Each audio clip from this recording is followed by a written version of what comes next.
Greetings everyone and welcome back to 365 Days of Prog. Today we're going to be reviewing A Tab in the Ocean by Nektar.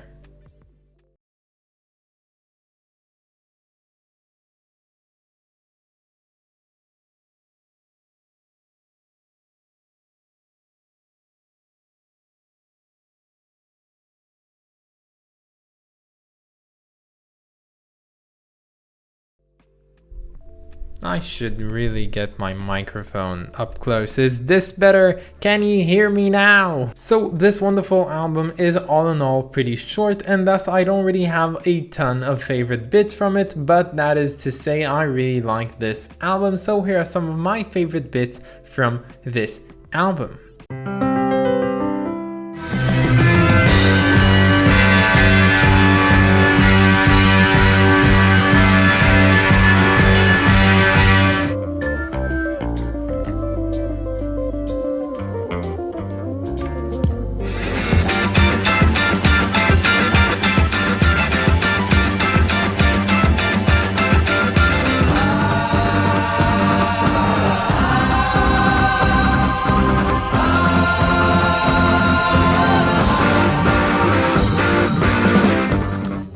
So alas, we are reviewing a Nektar album finally. Now the reason for this being an occasion is because just before starting this series off, I actually discovered a song called Conscience by this band. Now this track came off of another album of theirs, their previous and debut album called A Journey to the Center of the Eye, and specifically that track I love to bits. I have it on my playlist of my favorite tracks of all time. I really like that song, and thus there was some sort of built up tension towards listening to this album, which by many is considered to be Nektar's best ever album. Now I'll kind of spoil it even before I start saying anything. I think that there's no single track on this album today that is better than Conscience, but that is to say Journey to the Center of the Eye is a lesser album to the one we are reviewing today. So today's album, A Tab in the Ocean, came out in 1972, of course being a thriving year for prog, maybe the best year for progressive rock music of all time, featuring some of the greats that were released in that year, such as Close to the Edge, Thick as a Brick, and Foxtrot. Now the reason I'm pointing this out is because it feels like this album in particular took a lot of inspiration from Genesis's Foxtrot. Now the thing is, I don't know if Foxtrot immediately influenced the creation of this album, because the timeline is pretty tight on here. A Tab in the Ocean was recorded between the 2nd and 13th of October 1972,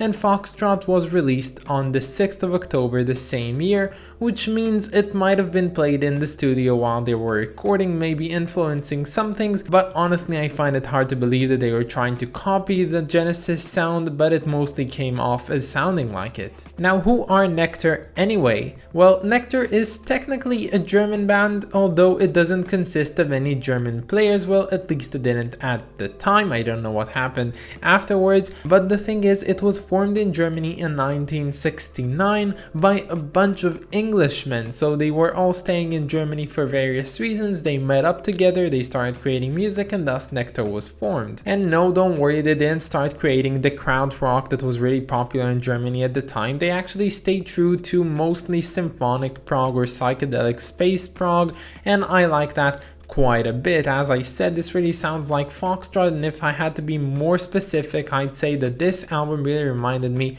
of Can Utilities and the Coastliners or Watcher of the Skies. Personally, my two favorites, of course, coming after Supper's Ready. But we're not reviewing Foxtrot, we're reviewing this album, so let's get right into it. So this album opens up with the title track, also called A Tab in the Ocean, and the way that this song begins is absolutely brilliant. There's a lot of great albums that begin in endless, countless different ways, but this one in particular is one that I really like, because instead of starting off with instrumentation, it actually starts with some ambient noises of a shore and waves and the sea, and that gradually builds up in order to introduce the instruments to the song, and then it just builds up from there into this entire extravaganza of side A. And A Tab in the Ocean, the song in particular, is a great staple prog piece. piece. It really does go in a lot of direction, it twists and turns, and it's unexpected, and it's very lovely, and it features some great musicianship. I would say that it isn't a perfect song in any way. I find that the midsection, the one that has a lot of different ideas introduced into it, is somewhat weaker, at least from a first listen point of perspective. So while I did drift off a bit in the midsection, I think that towards the end this song really comes back together to a grand finale, which I personally really liked, because the thing is, it really builds up gradually a lot of sound and a lot of grandeur, but instead of climaxing in this one giant clash where all the notes hit the last note and stop, this one actually goes so far beyond that it metamorphosizes back into the sounds of the waves crashing in the sea, and from there it calmly just gradually leaves us with the nice ambient sounds that conclude this side A. And then we are introduced to side B. Now side B to me was at least a lovely little treat. I really liked it. It's basically comprised of 3 tracks which have almost seamless transitions between each and every one of them,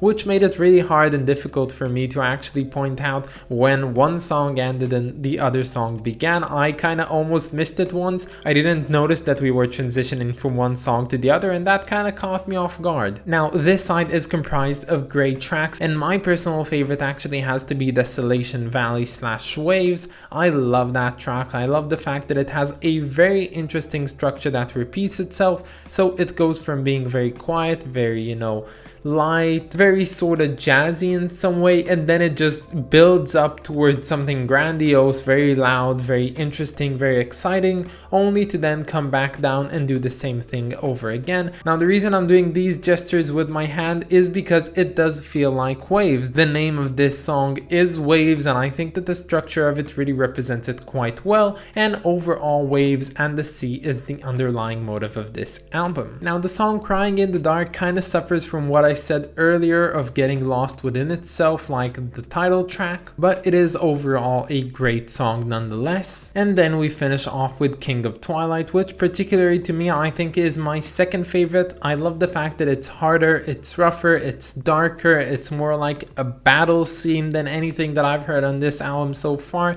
I really like it. I think that this one has to be the most staple progressive rock song on here. The rock part is really emphasized. I really like it. I had a great time, and the vocals on here, as the rest of the album, are pretty much great and fantastic, and I just had a fantastic time listening to this one, concluding this wonderful album in a way which I will definitely not forget. So yeah, I really enjoyed this album. I wouldn't go to say that it's perfect. I think that it's pretty freaking good. At certain times it's better, at certain times it's okay, but it kind of all accumulates to one thing, which is really great. I think that this album is lovely. I've seen the Dawn of the Prog archives. This one has the highest rating out of all the Nektar albums, but I read a lot of reviews of people saying that there are better Nektar albums coming after this one, so I'm really looking forward to get to know Nektar a bit better. So graphically speaking, I actually really like this cover. I like its usage of empty spaces. So you have the framing down on the bottom of the seascape, but then you have this greenish bubble that just goes out of that frame and features us with a new sort of framing. The drawing is beautiful in my opinion. I think it's really lovely. I love the surrealistic nature of it. I love the colors. I love a lot of things about it. I have no idea what it means, but I think it's really lovely, and it does fit the name of this album and the songs found on it. So yeah, all in all, I think that this is a great cover, although I could try, but I probably wouldn't succeed in telling you why I like it so much, but I do think that it is fantastic. And when it comes to the rating, this album, as I said, is fantastic. I really liked it. It's really fun. I don't think that it's perfect. It is memorable, but I just don't think that it matches other pretty great albums on this list. So in comparison to everything that I've heard so far, I had to put this rating at a very high 8. It isn't quite a 9.